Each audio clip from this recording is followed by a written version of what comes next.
Mr. Deedat, may I read 3 scriptural verses and ask you to comment on them? I'm reading from the book of Acts, the 4th chapter, the 10th through 12th verse. Be it known unto you all, and to all people of Israel, that by the name of Jesus Christ of Nazareth, whom ye crucified, whom God raised from the dead, even by him doeth this man stand here before you whole. This is the stone which is set at naught by the builders, which is become the head of the corner. Neither is there salvation in any other, for there is none other name under heaven given among men whereby we must be saved. I think it's Peter talking. Supposed to be the words of Peter. These. Who's uttering these words? Those words were written by Luke.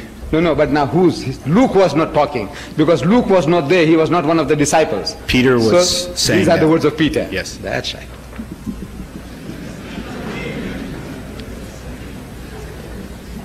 You see, it's the same Peter at the beginning of Acts. At the beginning of Acts, you see, he says, ye men of Israel, hear these words. Jesus of Nazareth, a man approved of God among you by miracles and wonders and signs, which God did by him in the midst of you, which you yourself also know. Whatever he did, he says, he didn't do it. It was God working through him. He was a man.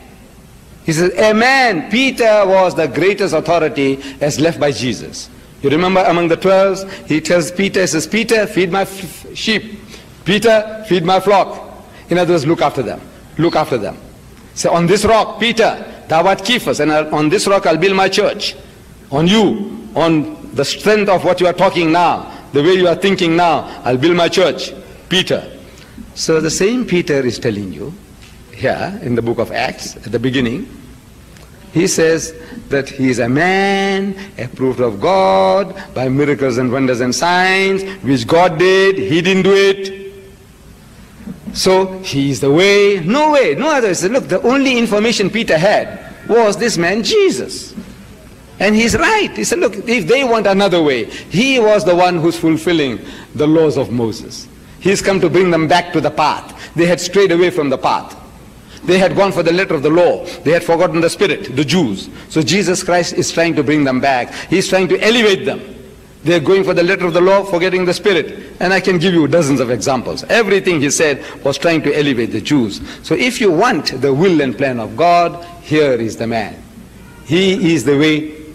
But now your understanding is wrong. He is the man. Follow him. What he did, you do. But you don't do that. The Christian world doesn't do that. You see, they are now listening to Paul. He said the law is nailed to the cross. Who said that? Jesus? No. Jesus. He said now you're living in the grace.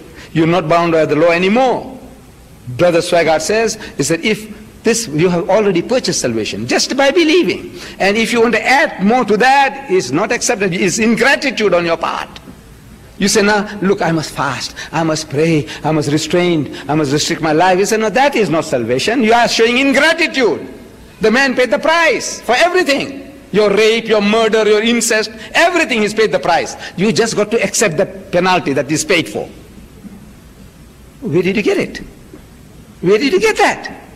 Jesus says, he is not of me who does not take his cross and follow me. He says, verily, verily, except you are better than the Jew, no heaven for you. That's what he says, your master. He says the disciple is not greater than the master.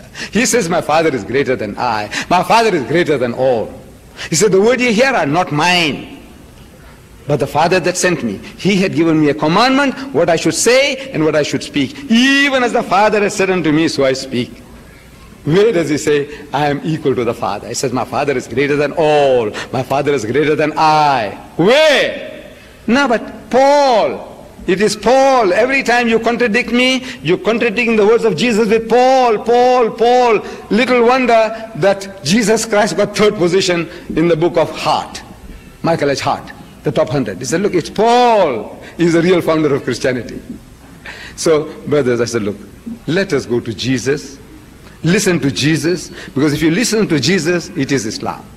That is Islam. Whatever he tells you is Islam. Only thing is that he didn't have the opportunity of explaining to you what is implied by you must not even look upon a woman to lust. You didn't know what it really means.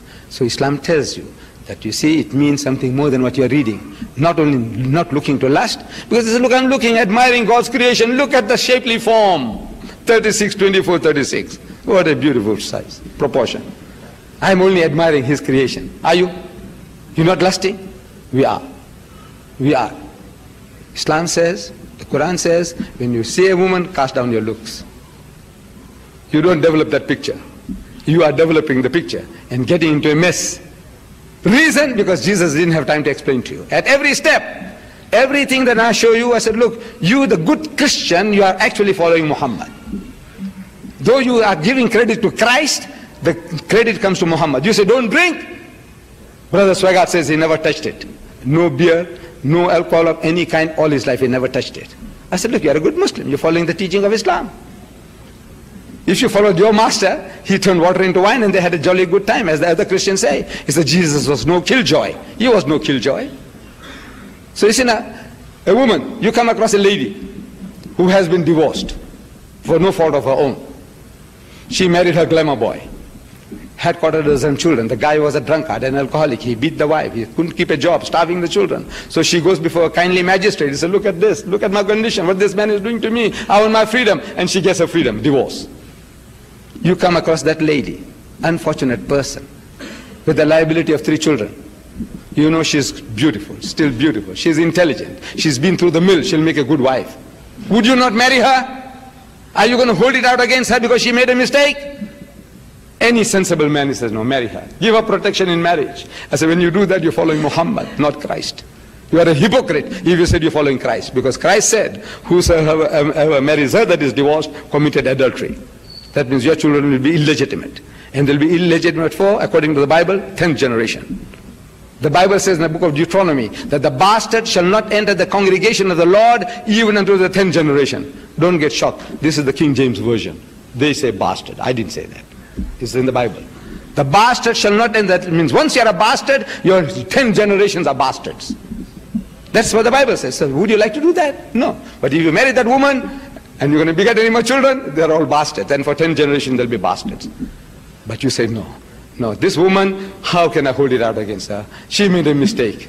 Right? In compassion, love, fairness, justice, you give her protection in marriage. You don't want to, then it happens what's happening. New York has got 1 million more women than men. They can't get husbands.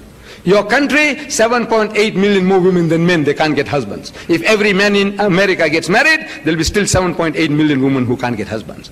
In New York, 1/3 of your manpower is gay, sodomites.